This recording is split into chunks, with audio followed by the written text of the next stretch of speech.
আজকের এই ভিডিওটা অবশ্যই সেভ করে রাখবে, আজীবন কাজে লাগবে।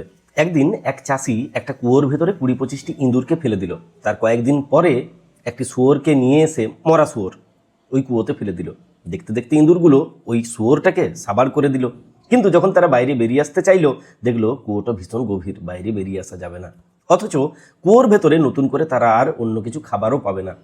দেখতে দেখতে শুরু হলো যুদ্ধ। ইঁদুর অর্ধেক হয়ে গেল।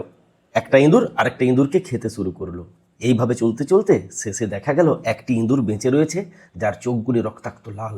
সে স্বজাতির ইঁদুরদেরকে খেতে শিখে গেছে। তেমন সময় চাষি দড়ি বেঁধে ইঁদুরটিকে উপরে তুলে নিয়ে এলো। দয়া করার জন্য নয়, যাতে ইঁদুরটি ফসল না খেয়ে নিজের জাতির ইঁদুরদেরকে সাবাড় করে দিতে পারে।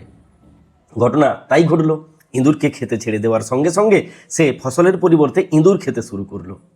এটা কোনো চাষি কিংবা ইঁদুরের গল্প নয়। এমন মানুষ তোমার জীবনে, আমার জীবনে, আমাদের প্রত্যেকের জীবনেই রয়, যারা আমাদের মনের ভেতরে বীজ গুলে দিয়ে যায়, যাতে আমরা আমাদের পরিবারের মানুষকে কিংবা প্রিয়জনকে দংশন করতে শিখে যাই। আজকের পরে যখনই অন্য কেউ তোমার কান ভরবে, তখন তুমি এই ভিডিওটা চালিয়ে একবার অবশ্যই শুনবে। তাই সেভ করে রাখতে বললাম। এই জন্য প্রিয়জন বা পরিবারের মানুষজনকে দংশন করার আগে ওই তৃতীয় ব্যক্তির থেকে দূরত্ব বজায় করে নাও প্লিজ। প্রিয়জন প্রিয়জন হয়। আর ওই চাষির মতো বা সাপের মতো মানুষগুলি চিরদিন তাদের কুকর্ম দিয়ে সম্পর্কের ভেতরে ফাটল তৈরি করে যায়। Best of luck.